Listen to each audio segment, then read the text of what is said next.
It's playoff baseball. Yes, you heard correctly. Kevin Price will have a recap of the Brunswick Lakeside Evans series, and then he'll also preview the Glen Effingham series. Plus, I get a chance to talk to the new Charlton County head football coach, Brandon Byram, next. Welcome to On Air with 912 Sports, your number one source for high school sports. With Shawn Smoak and Kevin Price. On Air with 912 Sports is brought to you by Coastal Pines Technical College. Go Coastal. Prime South Bank. Find your prime. Robbie Robertson Ford, because Fords are cheaper in the swamp. Gibson Animal Clinic. Practical solutions with limited fees. Summit Sports Medicine and Orthopedic Surgery, the region's best orthopedic care. And Kim Smoak, licensed realtor with eXp Realty.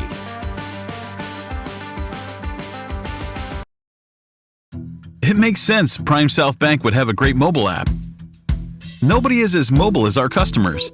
For a century, they've chased dreams, followed their hearts, took the road less taken, made a new path, taken leaps of faith. At Prime South, offering the latest digital banking, secure pay apps, and new online lending is part of a mobile tradition that goes way back. Life is mobile. So is Prime South. Find your Prime. Member FDIC. High schoolers, did you know that you can get a head start on your college career and save money at the same time through dual enrollment at Coastal Pines Technical College? Dual enrollment is open to high school juniors and seniors, tuition free. Talk to your high school counselor or visit coastalpines.edu for more information. Coastal Pines Technical College, an equal opportunity institution. Go Coastal. Play it loud and rev it up. Robbie Robertson's got trucks built for tough. Make your way to Robbie Robertson Ford in Waycross, where the deals are bigger than ever. Looking for a stylish midsize car, a spacious SUV, or a truck that performs at work and play? Robbie Robertson wants your vehicle and is paying top dollar. Now is the time to buy. Fords are cheaper in the swamp. Hello everybody, I'm Kevin Price for On Air with 912 Sports. As you know, if you follow high school baseball here in Southeast Georgia, most of our Southeast Georgia area teams here in the 912 are right in the heart of their region schedules. They are battling to be one of the top 4 teams in their region and, of course, punch their ticket to the state playoffs as well. Some of the teams, of course, battling for that region championship, which, of course, makes you a number 1 seed out of your region and puts you at home in the opening round of the state playoffs. Some of our teams that compete in the lower classifications, of course, they already use those power rankings to set the state tournament fields. So some of our teams, of course, battling to be among the teams in the state tournaments in their respective classes, and of course, probably jockeying for the best seed possible to improve their chances, hopefully, of advancing on in their respective state tournaments. But in Region 1-5A, which includes several of our Southeast Georgia teams, they actually have to have a region tournament to determine the top 4 teams and also the region champion. If you followed this region, this league for the last couple of years, you know it is now subdivided between the north and the south. So in the north sub-region, the only team that we have here in the 912 area code that we follow regularly is Effingham. Of course, they're in the north part of the region, along with 3 Augusta schools, Lakeside, Evans, and Greenbrier. And then the south side of the region does include all Southeast Georgia teams that we do cover here in the 912, Brunswick High, Glen Academy, Statesboro, South Effingham, and Bradwell. So the way this region tournament works, 4 teams from each side represent their side in the region tournament. It's 1 versus 4 and 2 versus 3 from each side of the sub-region. The 4 playoff matchups are set. The first one got underway last night down in Brunswick, where the Brunswick High School Pirates, the number 1 seed out of the south sub-region, took on Lakeside Evans, the number 4 seed from the north, and it was easy work for the Pirates. They advanced in 2 games, ended both of those games by the run rule. The Pirates won game 1 10-0, and then won game 2 12-2. So the Pirates are into the semifinals. They punched their ticket to the Class 5A state tournament as well. More on all that in a moment, but here's how it went for BHS. Again, I think I said they were dominant. They won in easy fashion, and they certainly did. Trenton Robinson, the ace pitcher for the Pirates, took the mound in game 1 and simply dominated the Lakeside Evans Panthers. He gave up no runs, no hits, pitched a no-hitter in the 5 innings, struck out 5, and walked 2. BHS pounded out 12 hits in the ball game. Brunswick led this ball game 4-0 before scoring 6 runs in the 5th to end this ball game early. Several Pirates had 2 hits in the opening ball game. Colt Howes had 2, both doubles for Colt Howes, a senior for the Pirates. Also, senior Avery Jefferson had 2 hits, drove in 3 runs for BHS in the opening game win. And also Coleman Smith, junior catcher for the Pirates, had 2 hits as well. Game 2, pretty much the same, but Brunswick took advantage of Lakeside in this one early, took a 8-0 lead in the top of the first as the visiting team on the scoreboard, and went, of course, on to win 12-2 in a game shortened by the run rule as well. Again, Brunswick got dominant pitching out of their starter, Howes. He went the distance for BHS, gave up just 2 runs, 1 earned, 3 hits, struck out 5, walked 3. Again, Brunswick, had the bats going throughout the lineup. 8 of the 9 Pirates who started in this ball game had a hit. Grant Moore, a senior outfielder and pitcher for the Pirates, had 2 hits in 4 at-bats, also drove in 2 runs. And then Luke Park, hitting at the bottom of the order, has come on strong here late in the season. He also drove in 3 runs for the Pirates. So like I said, Brunswick into the semifinals. Here's the other matchups that will determine who also makes the semifinals along with the Pirates. All these series start tomorrow with a doubleheader, games 1 and 2. If there's a third game needed in each of these series, that would be played Friday, of course, weather permitting, and I think the weather is going to be good all around southeast Georgia the next couple of days. We'll return right after these messages. Gibson Animal Clinic is ready to help with your animals. From cats to dogs to horses, we treat them all. Calling us for grooming, bathing, boarding, and more serious things like surgery, dentistry, spay, neuter, immunizations, heartworm prevention, flea control, complete lab testing, radiology, preventive health care. Call us at 285-7678. Open Saturdays for your convenience. Gibson Animal Clinic. Practical solutions with reasonable fees. Russell J. Gibson, DVM. Gibson Animal Clinic, 108 Riverside Drive, Waycross. Hablamos español en nuestra clínica.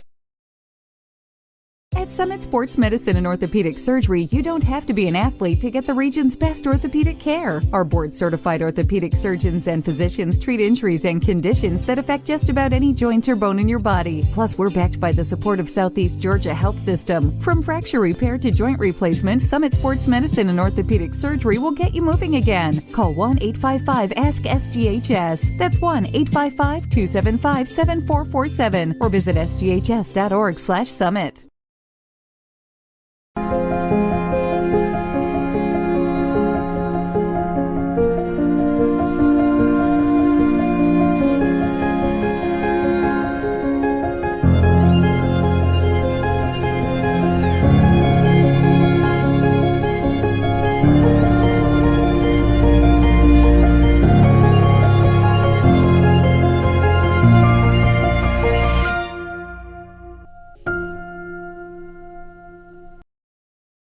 One of the matchups, the Glen Academy Red Terrors, they're 14-8, finished 9-3 in the South Sub-Region. They're the number 2 team, taking on Effingham out of the North, the number 3 team. Glen will be at home at Adam Wainwright Field. The Rebels are also 14-8. They were just 4-5, though, on their side of the league against the Augusta area teams as well. For what it's worth, these 2 teams did play a lot of similar opponents, like opponents, but just one to note is South Effingham, which is, of course, in the top 4 in the South. I'll get to them in a moment. But also they, of course, are a rival with the Rebels there in Effingham County. Glen beat South Effingham in 2 out of 3 in their region series. Glen won game 1 16-6, lost game 2 up in Guyton 2-0, and then came back at Adam Wainwright Field on a Friday night, actually a Thursday, I believe, because the game moved up a day due to weather. Won game 3, the rubber matchup of that series 5-1. South Effingham and Effingham play twice. Non-region matchups being that they're in separate sub-regions. They split. Effingham won one of these ball games 4-1 and then lost the other game 6-4. So it's Glenn versus Effingham, 2 versus 3. It'll be at Adam Wainwright Field. First 2 games on Thursday. The doubleheader starts at 4:30. The if game, if needed, will be Friday back at the Wayno. By the way, this series will be a broadcast on 912 Sports. Of course, we cover Glen Academy on Golden Isles baseball and also games throughout their Glen Academy Dugout Club. First pitch tomorrow, 4:30 p.m. The second game will follow 30 minutes later. We'll have the call of both games. I'll be on the call with former Glen Academy head baseball coach Chuck Fair. Again, both those games on www.912sports.net/broadcast. You can also go to our website, and get the link to the broadcast as well. Again, we'll have both games from the Wayno live tomorrow on 912 Sports. And, of course, that third game, if needed, on Friday.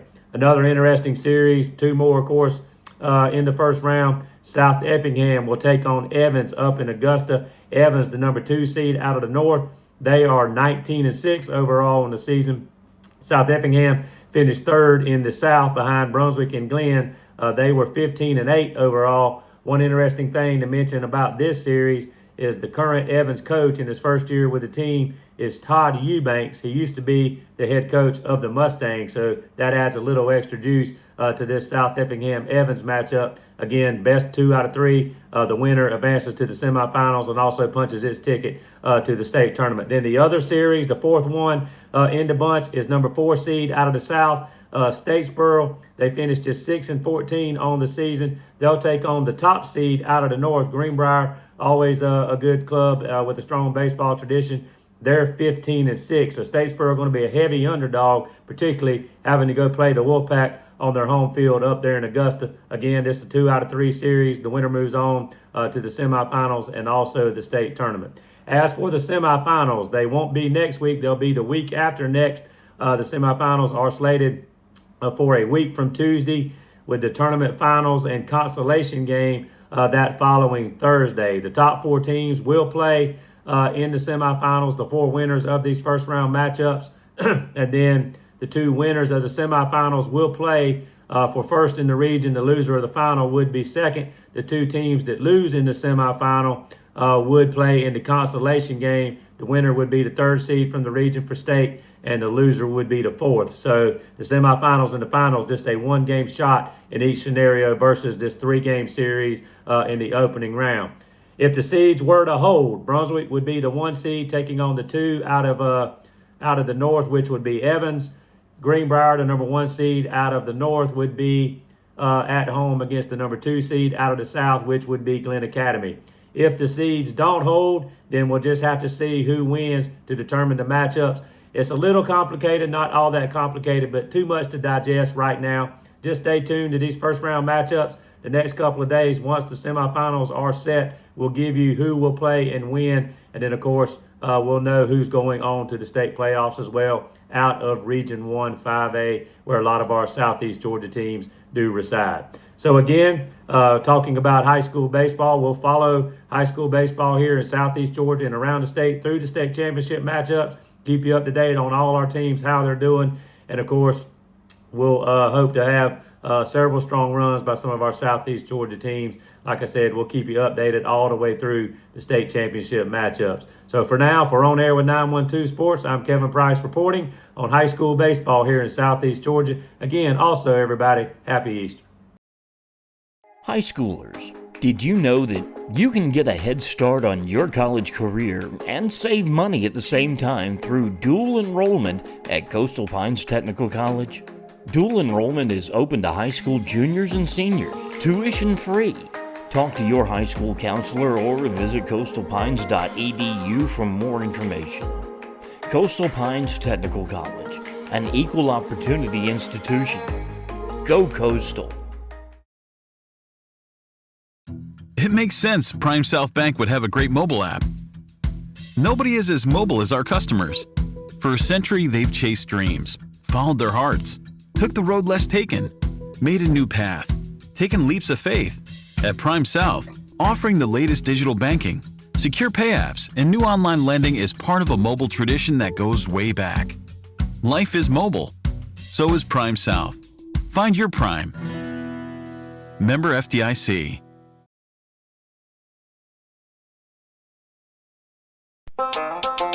Play it loud and rev it up.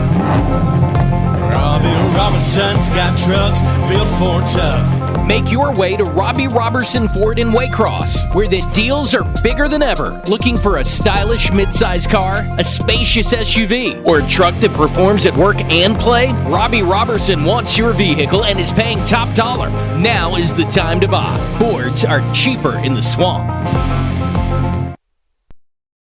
Welcome, sports fans, and thanks for watching On Air with 912 Sports. I'm Shawn Smoak, GM of 912 Sports, and back on March the 10th, Charlton County hired a new head football coach. They hired former Taylor County head football coach Brandon Byram. I had a chance to catch up with Coach Byram to talk to him about his new gig as a head man for the Indians. We're here at Charlton County with the brand new head coach of the Charlton County Indians, Brandon Byram. Coach, how you doing today? Good. How are you? How you doing? Well, Coach. Appreciate your time today, Coach. You guys, came to this job back in March, early March. You came from Taylor County, where you've been the head coach for 4 years. What made Charlton attractive to make you make the switch to come to Folkestone? Well, I've done some time in my career in South Georgia, and it's a place that I value in terms of family and community, and just the emphasis is placed on athletics as a whole, and as well as football, and really excited for the opportunity to bring my family here. Right. Well, Coach, I know you just got here. Like I said, you were hired back on March the 10th. Where do you stand with your coaching staff? Do you have anybody in place? Are you still putting the pieces of the puzzle together? Well, there's great people here. First of all, this is a tradition-rich place. Obviously, it's well documented and known. There's great people here that are going to be able to help us out, and we've had a tremendous amount of outreach from the coaching community in terms of interest in coming here and being part of this. So we're off to a fast start in that matter. Good deal. Well, let's talk a little bit about player development. And what I mean by that, do you think there's any football players that are walking the halls of Charlton County that maybe didn't play football last season? And if so, how do you get those guys to come out and be a part of the football program? Well, what we've tried to focus on so far is just building relationships and getting to know the culture and the kids here. And, everything that you assume coming into a job has kind of been affirmed in the first month of being here, is that there's great kids here, first of all. And anytime you go into a place and you have just a great kid that wants to work and has goals and aspirations and wants to get better, then you're set up for success. I don't think that there's any worries here in getting kids to want to be a part of something great and a program that you put in place that benefits them. Right. Well, Coach, we're right in the middle of off season. What have you been able to implement since coming here early in March? And what does the off season program look like for Charlton right now? Well, right now, as a single A school, we've got kids that are, they're in the middle of track, they're in the middle of baseball, they're in a lot of things, as well as football off season workouts and training. So we're constantly promoting what they want to be successful in. They all have goals again in their spring sports, as we're going to have them in the fall, and they're working really hard at that. And that's what's great. Back to your question about what's great about Charlton County is these kids work, and it's kind of the expectation here with all sports is that we're going to put the work in to be successful. And right now we're not on the field, but they're grinding in here every day to get better in preparation to be on the field, as well as what they're doing in the spring. So it's a really exciting time to be here. Right. Well, Coach, you kind of alluded to it. You are a small school. Kids do play all this, all different sports down here. What is the plans for Charlton as far as the spring game goes? Will you have a spring, or will you look to do 2 scrimmages in the fall? We're going to do 2 scrimmages in the fall.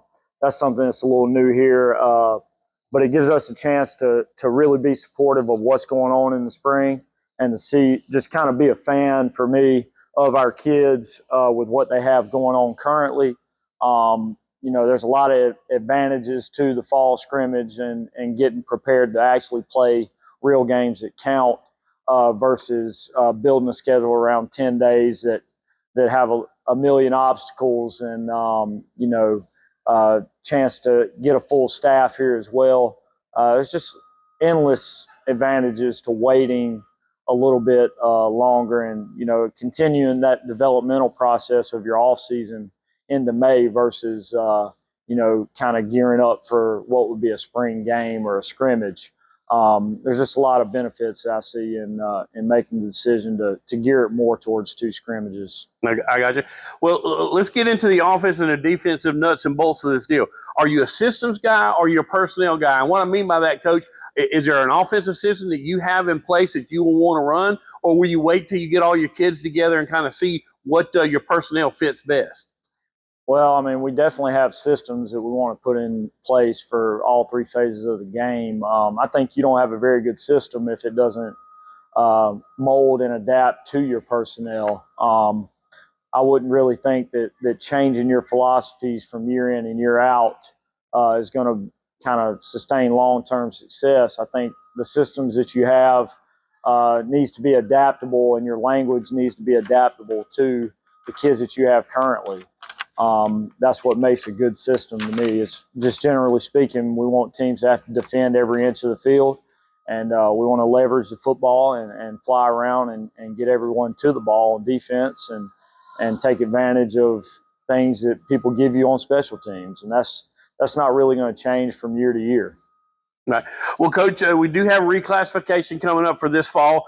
You guys are going to be in Region 2 Single A. You're going to be in there with the likes of Atco, Clinch, Irwin, Lanier, Mitchell.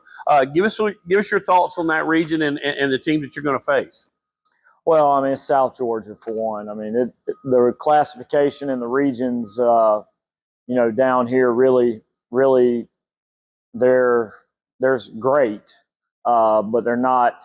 The significance of it really doesn't matter because wherever you get placed, you're going to be playing great teams.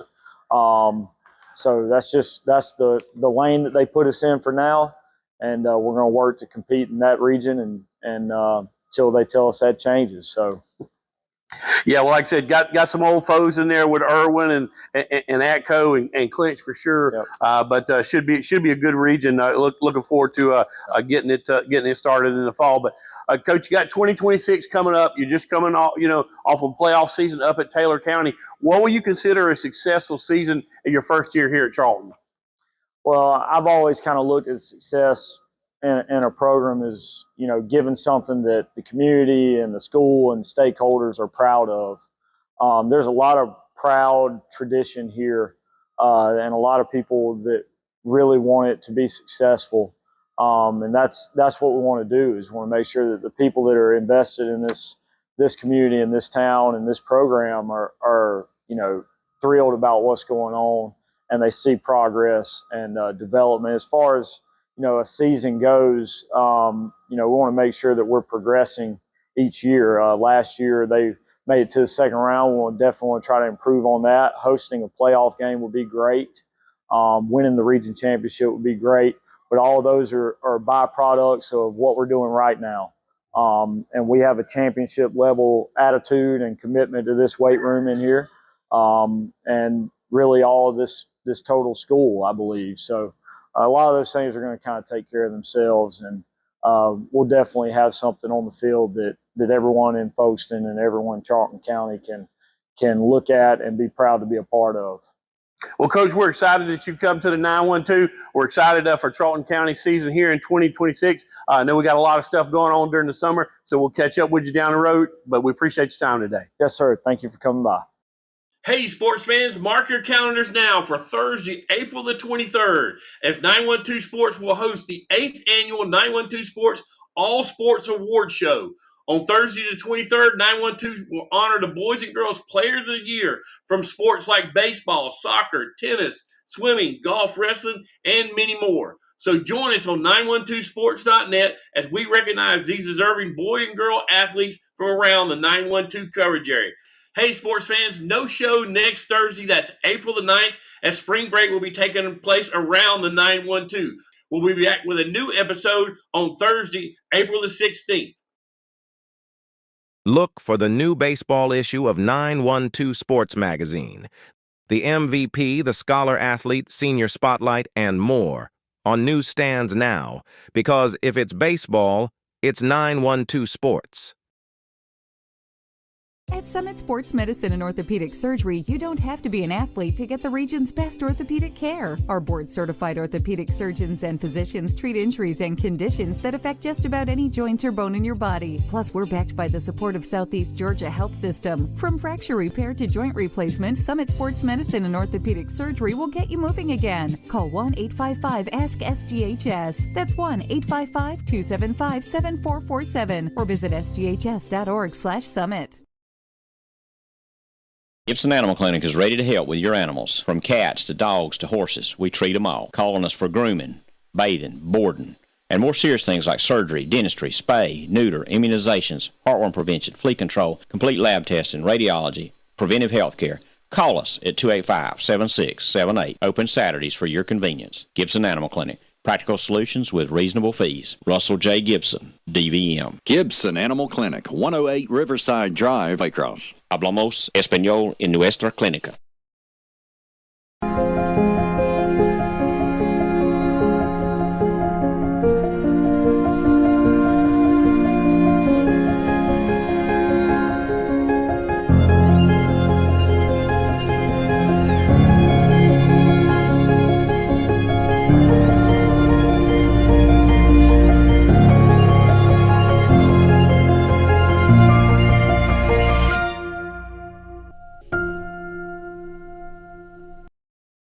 This has been a presentation of 912 Sports.